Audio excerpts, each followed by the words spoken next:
గత కొన్నేళ్లుగా మాస్ రాజా రవితేజ కెరియర్ ఏమంత ఆశాజనకంగా సాగట్లేదు. ఒక్క బల్బ్ మినహాయిస్తే గత 5-6 ఏళ్లలో మాస్ రాజాకు సరైన హిట్ లేదు.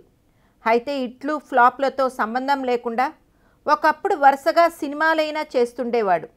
ఖాళీ అనేది ఉండేది కాదు. కానీ గత ఏడాది అనుకోకుండా అతడి కెరియర్లో లాంగ్ గ్యాప్ వచ్చేసింది. అసలు సినిమా అన్నదే లేకుండా గత ఏడాదంతా ఖాళీగా ఉండిపోయాడు మాస్ రాజా. రవితేజ హీరోగా నిలదొక్కున్నాక కెరియర్లో ఎన్నడూ ఇంత గ్యాప్ వచ్చింది లేదు.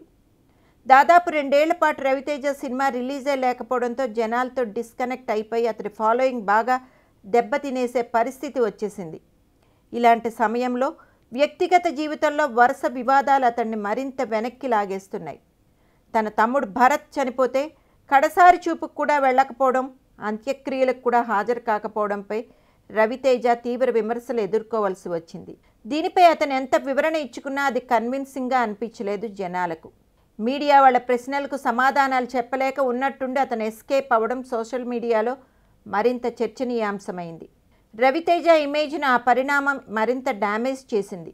ఇప్పుడు డ్రగ్స్ రాకెట్లో రవితేజ కూడా పాత్రధారి అని, అతడికి పోలీసులు నోటీసులు ఇచ్చారని సమాచారం బయటికి రావడంతో షాక్ అవడం అభిమానుల వంతైంది. అసలే కెరియర్ దెబ్బతిని లేనిపోని వివాదాలతో సతమతం అవుతుంటే ఇప్పుడు డ్రగ్స్ కుంభకోణం అతడి మెడకు చుట్టుకుంది. దీనిపై ప్రస్తుతం రవితేజ వివరణ ఇచ్చే పరిస్థితుల్లో కూడా కనిపించటం లేదు. మీడియా ముందుకొస్తే మొన్నట్లా ఇబ్బంది పడాల్సి వస్తుందని మాస్ రాజా సైలెంట్గా ఉంటున్నాడట. భరత్ యాక్సిడెంట్లో ప్రాణాలు కోల్పోయిన సమయంలో అతడి ఫోన్ పరిశీలించినప్పుడే డ్రగ్ రాకెట్ గుట్టంతా బయటపడిందని ఒక ప్రచారం నడుస్తోంది ప్రస్తుతం. కాబట్టి రవితేజ ఇప్పుడు మీడియా ముందుకొస్తే ప్రశ్నల వర్షమే కురుస్తుంది అతడిపై. అలాగని తన వెర్షన్ చెప్పకుండా జనాల ఫీలింగ్ మరోలా ఉంటుంది.